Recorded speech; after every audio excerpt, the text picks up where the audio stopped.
Everyone, welcome to Vats education. आज हम discuss कर रहे हैं torque on a magnetic dipole in a uniform magnetic field. जब हम किसी मैग्नेटिक डायपोल को यूनिफॉर्म मैग्नेटिक फील्ड में प्लेस करते हैं तो वो टॉर्क एक्सपीरियंस करता है।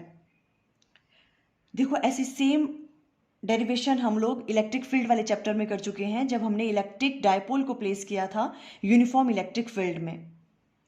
वहाँ भी हमने टॉर्क की वैल्यू फाइंड आउट की थी। वो डेरिवेशन और ये ऑलमोस्ट सेम है। देखो, हम कंसिडर कर लेंगे यूनिफॉर्म मैग्नेटिक फील्ड के डायरेक्शन इस डायरेक्शन में है। ये यूनिफॉर्म मैग्नेटिक फील्ड है या इसमें हमने प्लेस किया है एक मैग्नेटिक डायपोल को या बार मैग्नेट को, जिसका ये साउथ पोल है और ये है नॉर्थ पोल। हमने उस मैग्नेटिक डायपोल को इस तरह से प्लेस किया है यूनिफॉर्म मैग्नेटिक फील्ड में कि जो उस बार मैग्नेट की मैग्नेटिक मूवमेंट है, जो उस बार मैग्नेट की डायपोल मैग्नेटिक मूवमेंट है एम, वो थीटा एंगल बना रही है किसके साथ? यूनिफॉर्म मैग्नेटिक फील्ड के साथ। देखो, मैग्नेटिक डायपोल मूवमेंट की डायरेक्शन कहां से कहां होती है? South to north. ये वाली हमने कैपिटल एम से इसको डिनोट किया हुआ है। ये कहां से कहां होती है इसकी डायरेक्शन? South to north. ये मैग्नेटिक डायपोल मूवमेंट जो है ये मैग्नेटिक फील्ड के साथ, इसके साथ कौन सा एंगल बना रही है? Theta angle. इस तरह से हमने इस मैग्नेटिक डायपोल को प्लेस किया हुआ है यूनिफॉर्म मैग्नेटिक फील्ड में। तो देखो, अब इस केस में क्या होगा, नॉर्थ पोल पे और साउथ पोल पे इन पे क्या लगेंगी? मैग्नेटिक फोर्स लगेगी। और मैग्नेटिक फोर्स की वैल्यू क्या होगी? M into B. देखो, जैसे इलेक्ट्रिक फोर्स की वैल्यू क्या होती थी? Q into B. क्यू की जगह, चार्जेस की जगह यहाँ पे क्या राइट डाउन करेंगे? Pole strength. और इलेक्ट्रिक फील्ड ई की जगह क्या राइट डाउन करेंगे? Magnetic field. देखो, मैग्नेटिक फोर्स किस तरह से हमने मैग्नेटिक फील्ड इंटेंसिटी की वैल्यू फाइंड आउट की थी। बी इक्वल टू किसके बराबर होता था? एफ डिवाइडेड बाय एम, है ना। और अगर यहां से अभी हम एफ की वैल्यू फाइंड आउट करें तो किसके बराबर आएगा? M B. तो ये मैग्नेटिक फोर्स लगने वाली है एम बी। नॉर्थ पोल पे जो मैग्नेटिक फोर्स की डायरेक्शन होगी वो अलोंग द मैग्नेटिक फील्ड होगी, क्योंकि जो आपका नॉर्थ पोल है वो किसकी तरह बिहेव करता है? पॉजिटिव चार्ज की तरह, है ना। तो अलोंग द मैग्नेटिक फील्ड होगी इसकी डायरेक्शन, और जो साउथ पोल पे लगेगी वो होगी opposite to the magnetic field. इस डायरेक्शन में लगेगी ये वाली फोर्स। क्लियर है आपको? ये नॉर्थ पोल पे इस डायरेक्शन में लगेगी और साउथ पोल पे इस डायरेक्शन पे लगेगी मैग्नेटिक फोर्स। तो जो नेट फोर्स है इन पे, देखो, क्योंकि यूनिफॉर्म मैग्नेटिक फील्ड के अंदर ये प्लेस हैं, तो जो नेट फोर्स हैं ये दोनों क्या हो जाएंगे? एक दूसरे के साथ कैंसल आउट। तो नेट फोर्स कितनी लगेगी इस डायपोल पे? 0। ये बात आपने हमेशा याद रखनी है। जब यूनिफॉर्म मैग्नेटिक फील्ड में क्या होता है, जो नेट फोर्स है उसकी वैल्यू क्या होगी मैग्नेटिक डायपोल पे? 0। तो हम यहाँ राइट डाउन कर सकते हैं एफ नेट की वैल्यू क्या होगी यहाँ पे? 0।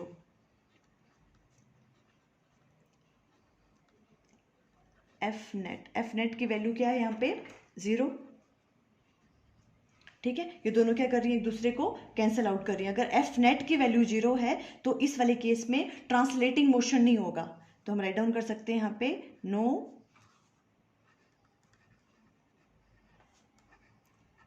Translating motion. ठीक है, ट्रांसलेटिंग मोशन तो नहीं होगा। पर अब देखो, ये वाली फोर्स इस डायरेक्शन में लग रही है और ये वाली फोर्स इस डायरेक्शन में लग रही है।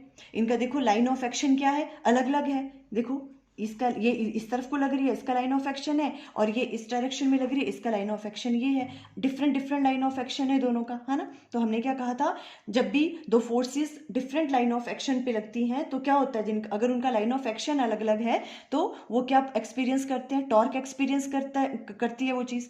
तो ये जो आपके पास मैग्नेटिक डायपोल है ये क्या एक्सपीरियंस करेगा? टॉर्क एक्सपीरियंस करेगा। ठीक है, ट्रांसलेटिंग मोशन तो 0 होगा, बट ये फोर्स इधर को लग रही है और एक इधर को, तो ये क्या करेगा? इस पे क्या लगेगा? टॉर्क लगेगा। ठीक है, किस डायरेक्शन में लगेगा टॉर्क? मैग्नेटिक फील्ड की डायरेक्शन में। देखो, मैग्नेटिक फील्ड जो है उसकी टेंडेंसी होती है कि वो क्या करता है मैग्नेटिक डायपोल को अपनी डायरेक्शन में, यह है मैग्नेटिक फील्ड की डायरेक्शन, अपनी डायरेक्शन में अलाइन करने की ट्राई करता है। ठीक है, तो टॉर्क किस डायरेक्शन में लगेगा? इस डायरेक्शन में। ठीक है, तो ये टॉर्क एक्सपीरियंस करेगा। देखो, टॉर्क की वैल्यू क्या होती है? टॉर्क इक्वल टू किसके बराबर होता है?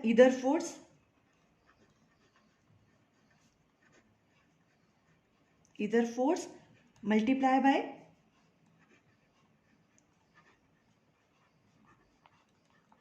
Perpendicular distance between two forces. देखो एक फोर्स इस डायरेक्शन में लग रही है और एक फोर्स इस डायरेक्शन में लग रही है, तो इन दोनों के बीच में परपेंडिकुलर डिस्टेंस क्या होगा? देखो ये वाली चीज और ये वाली चीज हमने ज्वाइन की, ये परपेंडिकुलर डिस्टेंस होगा दोनों के बीच में।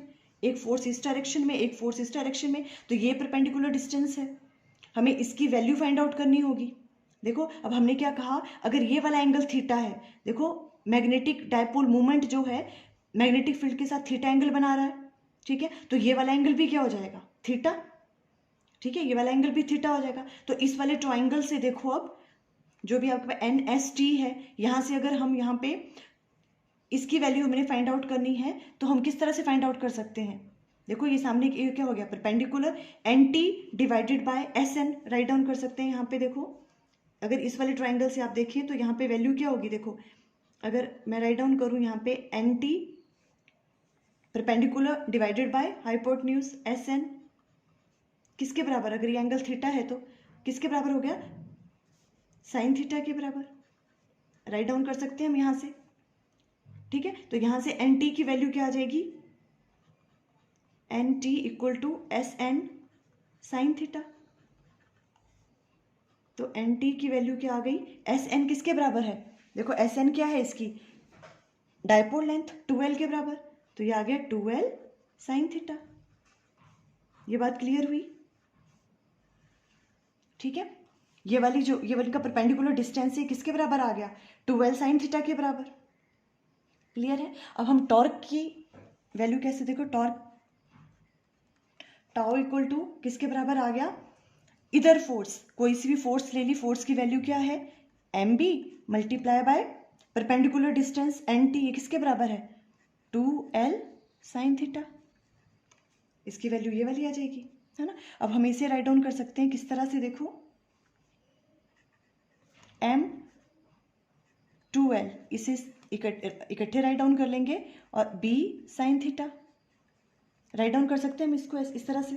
ठीक है, अब देखो हमारे पास M2L, आपके पास पोल स्ट्रेंथ और उनके बीच का डायपोल जो लेंथ है ये किसके बराबर होता है? मैग्नेटिक डायपोल मूवमेंट के बराबर। इसे हम राइट डाउन कर सकते हैं M के बराबर, MB साइन थीटा आ गया ये।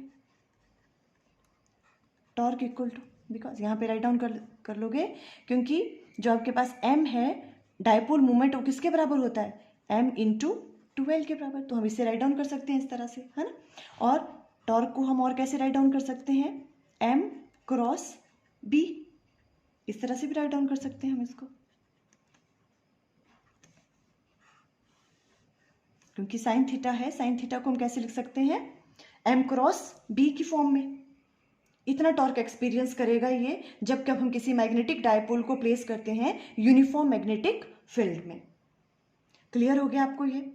ओके, अब देखो इसमें कुछ केसेस हम ले लेते हैं। जैसे हम केस फर्स्ट डिस्कस कर रहे हैं,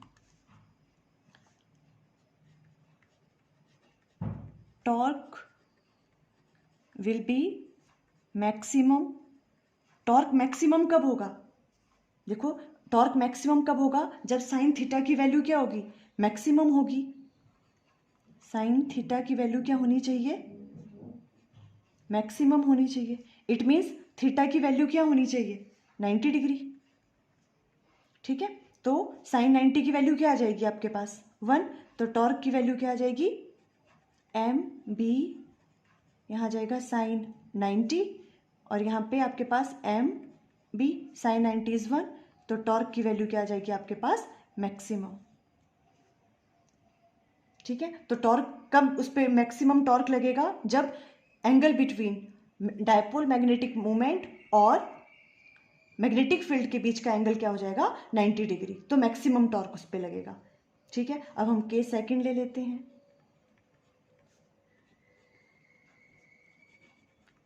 torque will be minimum. Minimum कब लगेगा टॉर्क उस पर? जब साइन थीटा मिनिमम होगा। मीन्स थीटा की वैल्यू क्या होनी चाहिए? 0 और 180 डिग्री। ठीक है, तो जब थीटा की वैल्यू 0 हो जाएगी तो टॉर्क की वैल्यू क्या आ जाएगी आपके पास? MB sign 0। तो टॉर्क की वैल्यू भी क्या आ गई आपके पास, 0। ठीक है, 0, और उस पर कितना लगेगा टॉर्क, फिर 0 लगेगा। ये कौन सी कंडीशन है, जब किस तरह से होगा, ये जो आपके पास डाइपोल है ये किस तरह से अलाइन होगा, इस डायरेक्शन में। उस डायरेक्शन में उस टाइम पे क्या होगा, जो आपके पास मैग्नेटिक मूवमेंट है, डाइपोल मैग्नेटिक मूवमेंट है m, और मैग्नेटिक फील्ड के बीच का एंगल क्या हो जाएगा, 0। तो ये कौन सी, और इसे हम क्या कह सकते हैं, स्टेबल इक्विलिब्रियम भी बोलेंगे इसे। क्या कह सकते हैं हम इसे, स्टेबल इक्विलिब्रियम में होगा वो, क्योंकि एंगल बिटवीन m और b क्या हो गया इस केस में, 0। जब देखो ये इस तरह से अलाइन करेंगे, ये ऐसे, अभी अगर ये ऐसे हो जाएगा, ठीक है, तो जो आपके पास डाइपोल मूवमेंट है और मैग्नेटिक फील्ड है, वो उनके बीच में एंगल क्या बन जाएगा, 0 डिग्री।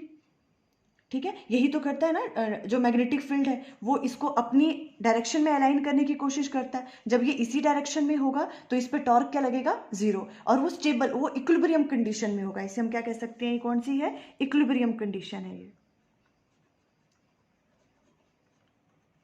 वो अपनी इक्विलिब्रियम पोजीशन पे होगा। ठीक है, अब देखो इक्विलिब्रियम पोजीशन भी इसे कह सकते हैं, इक्विलिब्रियम पोजीशन है, आप इसको स्टेबल इक्विलिब्रियम पोजीशन भी कह सकते हो, स्टेबल है वो। ठीक है, स्टेबल इक्विलिब्रियम पोजीशन का मतलब क्या होता है, देखो अभी इस डायरेक्शन में है, देखो ये मैग्नेटिक डायपोल। ठीक है, स्टेबल का मतलब क्या होता है, देखो स्टेबल और अनस्टेबल दो थिंग्स हैं। स्टेबल का मतलब क्या होता है, कभी कभी शॉर्ट क्वेश्चंस में ये भी पूछ लेते हैं। स्टेबल मीन्स अगर आप उसको अपनी इक्विलिब्रियम पोजीशन से थोड़ा सा भी उसकी पोजीशन से उसको टिल्ट करोगे तो वो दोबारा से अपनी ओरिजिनल पोजीशन पे आ जाएगा। जैसे आपने ऐसे करके यहाँ पे ले गए इसको, स्टेबल इक्विलिब्रियम से की पोजीशन से इसको हटाया और उसको छोड़ दिया, वहाँ पे लीव किया, तो वो अगेन से दोबारा अपनी उसी पोजीशन पे आ जाएगा जहाँ पे वो पहले था। उसे हम कहते हैं stable equilibrium position.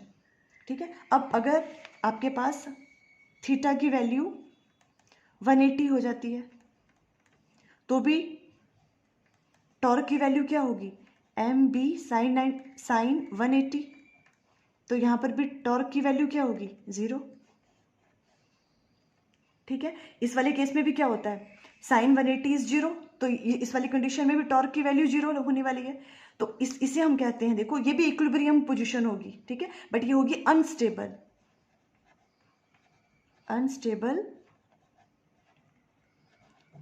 Equilibrium position. Unstable equilibrium position होगी ये। देखो अनस्टेबल का मतलब क्या है, देखो जब ये अभी ये जब ऐसे हो जाएगा तो ये स्टेबल इक्विलिब्रियम में है, angle between m and b 0 है।